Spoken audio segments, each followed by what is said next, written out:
Yaliyonikuta mtandaoni sehemu ya kwanza. Mitandao ya kijamii imekuwa daraja na ndoto, na wakati huo huo imekuwa ni mtego wa majonzi.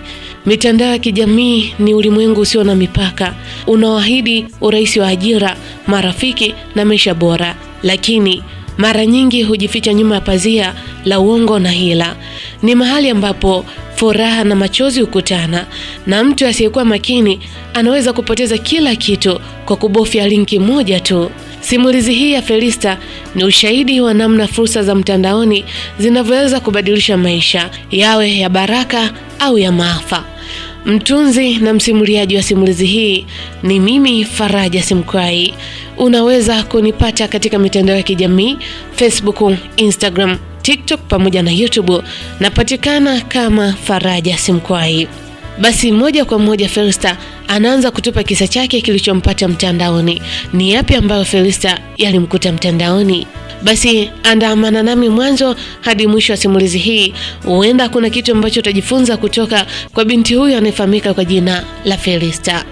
Felista anaanza kwa kutueleza. Felista anasema, kwa majina yangu mimi nafahamika kama Felista Julius. Ni mzaliwa wa jijini Dodoma, katika sehemu moja hivi inayofahamika kwa jina la Chang'ombe. Katika familia yetu tupo watoto watatu. Mimi ndiye mtoto wa kwanza katika familia yetu, lakini mimi ndiye niliyebahatika kuhitimu chuo cha uhasibu miaka 2 iliyopita kule jijini Arusha. Kwa sasa Felista mimi nina umri wa miaka 25, na tangu nimehitimu chuo miaka 2 iliyopita sikubahatika kupata ajira serikalini. Hivyo nikaanza juhudi za kutafuta ajira hata katika makampuni binafsi. Katika kutafuta ajira ni mengi ambayo nimeyapitia, kwa sababu sikutaka nikae tu nyumbani wakati nikijua fika kwamba wazazi wangu walinisomesha ili siku moja nije kuwa msaada mkubwa kwao, si kwa wazazi tu, pamoja na kwa wadogo zangu. Nilifanya kila jitihada ili wadogo zangu wasikatishwe tamaa ya kusoma eti kwa sababu ya ajira.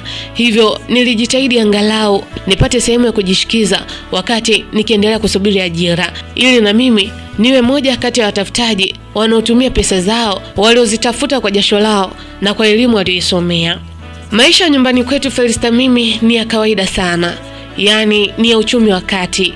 Wazazi wangu walijitahidi kwa kila hali kuhakikisha kwamba sisi watoto wao tunaishi katika mazingira mazuri.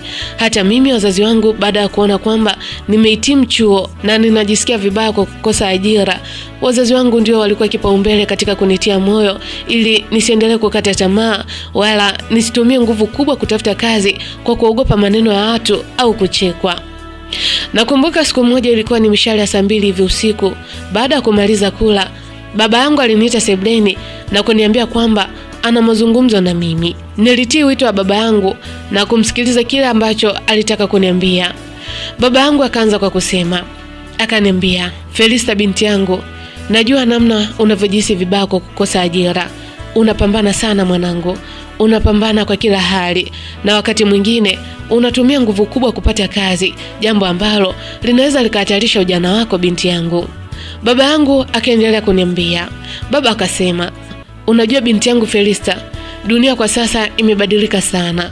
Wapo mabosi wengi wanaotumia vyeo vyao vibaya kwa kuwarubuni mabinti kama nyie, yani kujiingiza katika mahusiano nao ili mpate kazi, na baada ya mabosi hao kupata kile wanachokihitaji wanakufukuza kazi. Wanakufukuza kazi kwa sababu umepata kwa njia isiyokuwa ya halali. Mabosi hao wanafukuza kazi mabinti ambao tayari wameshawadhalilisha. Hivyo mabinti hao hujikuta wakitembea ofisi hadi ofisi, na wakikutana na aina hizo za mabosi katika ofisi zao, hujikuta hiyo ndio njia pekee iliyosalia kwa ajili ya kujipatia kazi, jambo ambalo ni hatarishi kwa afya zao, lakini pia ni udhalilishaji mkubwa ambao wanafanyiwa. Na mara nyingi mabinti hao hujikuta wameingia katika kifungo hicho ni kwa sababu ya uhitaji wao mkubwa wa kupata kazi.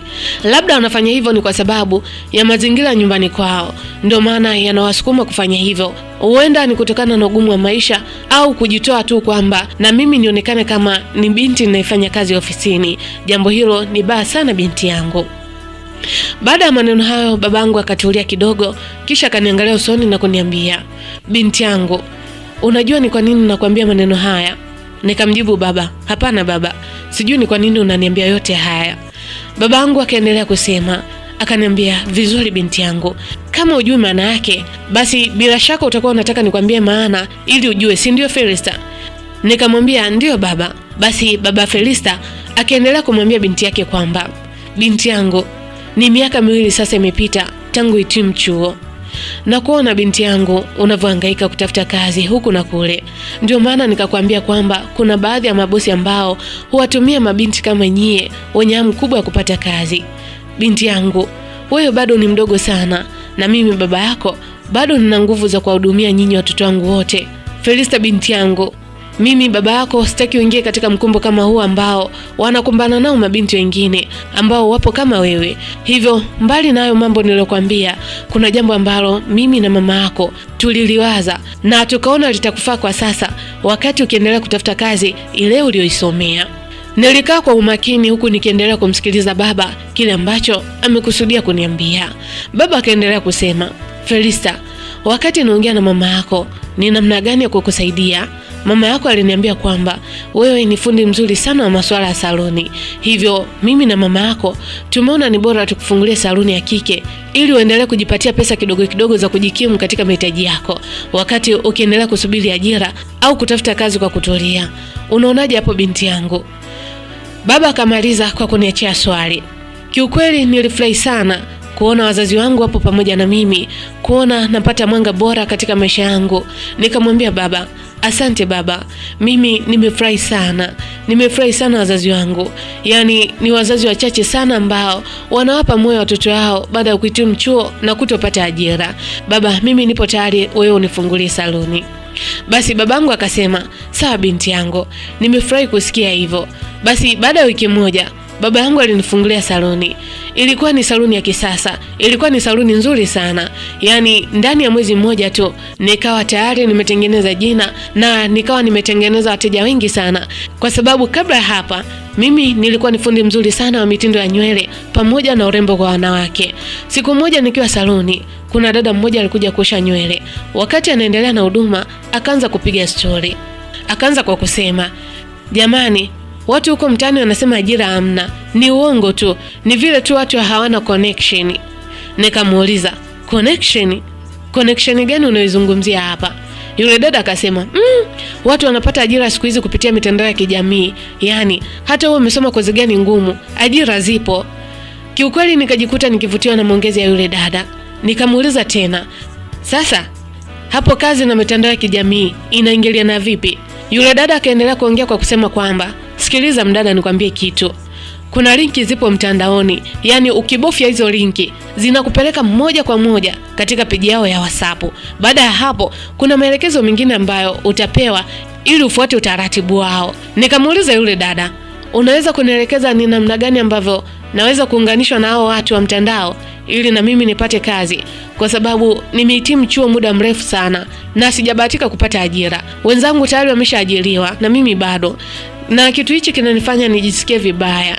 Japo wazazi wangu wamenifungulia biashara hii, lakini saluni sio ndoto yangu kabisa. Natamani niishi ndani ya ndoto zangu kwa kile nilichokisomea. Yaani nikajikuta nimemwamini ghafla yule dada aliyekuja kusuka pale saluni, na nikajikuta anaanza kujieleza kwa kile ninachokitamani. Yule mteja akamwangalia sana Felista, akasema, pole sana mdogo wangu, na atambua maumivu yako ambayo unayapitia. Unajua hata kama wazazi wanakusapoti katika jambo hili, lakini kuna namna moja ama nyingine ambayo wazazi wako wanaumia. Ni vile tu hawawezi kuonyesha maumivu yao mbele yako kwa sababu wanaogopa atakuumiza zaidi. Lakini usijali, hakuna kitu ambacho kimeharibika. Sikiliza, nitakurushia linki. Ukitulia utabofya hiyo linki, itakupeleka moja kwa moja katika maelekezo na namna gani ambavyo unaweza kupata kazi, sawa? Nikamwambia sawa. Basi baada ya yule mteja kuniambia maneno hayo, kiukweli nilishukuru sana. Nikamwambia asante sana dada, kweli umenipa mwanga. Yaani nimehangaika kwa muda mrefu sana. Sasa huenda kwa wakati huu, huenda hii kawa nafasi yangu. Yule dada akaendelea kumwangalia Felista kwa macho ya matumaini. Basi yule mteja akatoa simu yake na kumtumia moja kwa moja linki ya mtandao ambao alisema atamwezesha kuunganishwa na watu wanaotoa hizo fursa. Basi baada ya kumtumia hiyo linki, yule dada akamwambia kwa msisitizo Felista, sikiliza mdada, ukibofya hii linki utaona kila kitu kwa macho yako. Hapo ndipo utapopata maelezo yote na hata kuzungumza na watu husika. Usihofu, hakuna hatari yoyote ambayo inaweza kukupata, sawa? Felista akachukua linki hiyo kwa heshima, moyo wake ukianza kumwaminisha kuwa hatimaye safari mpya inaenda kuanza. Felista akasema, sawa, asante, mimi nikushukuru. Yule dada akasema sawa. Basi baada ya kumaliza kupata huduma, yule dada akaondoka. Basi Felista alipotulia, moja kwa moja akachukua simu yake na kubofya ile linki. Simu yake ikampeleka moja kwa moja kwenye kundi la WhatsApp lililokuwa na jina la kuvutia sana. Ndani ya kundi hilo alikuta matangazo tele ya ajira, hasa zile zinazohusiana na uhasibu. Kulikuwa na nafasi kwenye makampuni makubwa, mashirika madogo na hata katika supermarket mbalimbali kote nchini. Felista akiwa na shauku kubwa ya kupata ajira, alianza kupitia tangazo moja baada ya jingine. Akili yake ilivutiwa sana na tangazo lililosema kwamba tunatafuta mhasibu msaidizi katika supermarket kubwa jijini Mbeya. Malipo mazuri na makazi yatatolewa kwa mfanyakazi mpya. Mara moja moyo wake wa Felista ukadunda kwa kasi. Yaani moyo wake ukawa unadunda di. Felista aliwaza sana. Mbeya si mbali sana. Lakini si wamesema kwamba kuna makazi kwa ajili ya wafanyakazi wapya na mshahara mnono. Na pia si nitapata uzoefu mzuri kwenye supermarket kubwa. Hii inaweza kuwa njia yangu ya kwanza maisha mapya. Bila kusita, Felista akachagua kutuma maombi ya kufanya kazi katika supermarket hiyo jijini Mbeya. Felista alibofya linki hiyo na ghafla ulimwengu mpya ukafunguka kwa upande wake. Kila ujumbe uliokuwa kwenye skrini ulikuwa daraja. Kila tangazo aliloliona katika simu yake lilikuwa ni ndoto zisizojulikana. Moyo wake ulikuwa kidunda, shauku na hofu zikamchanganya bila mpangilio. Felista alihisi mwanga na giza vikiwa vipo kwa pamoja, na kwa mara ya kwanza Felista hakuwa na uhakika kama maisha yake yalikuwa yameanza kuelekea kwenye barabara ya mafanikio au yamezama kwenye hadithi ya sintofahamu ya mitandao ya kijamii. Lakini tayari alikuwa ameshachukua hatua ya kutuma maombi katika mtandao huu ambao alielekezwa. Felista akaanza kujisemea kimoyomoyo, yaani hao wenzangu ambao wamejifanya wametangulia kupata ajira hizi ndogo ndogo, mimi naenda kuwakomesha, naenda kupata ajira katika supermarket kubwa. Mungu, naomba unisaidie. Maombi yangu niliyotuma yapokelewe na imani ombi hili litafanywa kazi. Kumbe yule dada sio muongo. Nilikuwa wapi kuyagundua mambo mazuri kama haya jamani? Ama hakika Mungu amtupe mja wake. Yaani nimehangaika sana kutafuta ajira Felista mimi. Yaani ngoje ifike jioni nifunge saluni niende nikamwambie mama kila kitu ambacho kimetokea. Yaani na imani mamangu atafurahi sana. Mungu naomba nisaidie. Yaani Felista kwa siku hiyo alikuwa ni kama amechanganyikiwa. Akili yake na macho yake muda mwingi ulikuwa ukitazama simu ili aweze kuangalia ni namna gani ambavyo ameweza kujibiwa. Lakini kila mara alipoangalia simu yake ilikuwa bado haijaleta majibu. Kila dakika alipoichungulia simu yake, lakini simu yake bado ilikuwa haijaleta majibu. Hivyo Felista akawa bado ana shauku kubwa ya kutaka kupata kazi kupitia mitandao hiyo ya kijamii, na moja kwa moja akili yake ilimtuma kwamba atapata kazi katika jiji la Mbeya. Na huo ndio mwanzo wa simulizi yetu ambayo mwanadada Felista anaendelea kutueleza kisa kilichompata mtandaoni. Ni yapi ambayo yalimkuta mtandaoni Felista hadi kutuletea kisa hiki? Je, maombi ya Felista yatapokelewa huko jijini Mbeya ili akafanye kazi katika supermarket kubwa katika jiji hilo? Na ni yapi yaliyomkuta mtandaoni Felista hadi kutupa kisa hiki kinachokwenda kwa jina la Yaliyonikuta Mtandaoni? Usikose kusikiliza muendelezo wa simulizi hii inaokwenda kwa jina la Yaliyonikuta Mtandaoni. Mtunzi na msimuliaji wa simulizi hii ni mimi Faraja Simkwai. Unaweza kunipata katika mitandao ya kijamii Facebook, Instagram, TikTok pamoja na YouTube. Napatikana kama Faraja Simkwai. Yaliyonikuta Mtandaoni.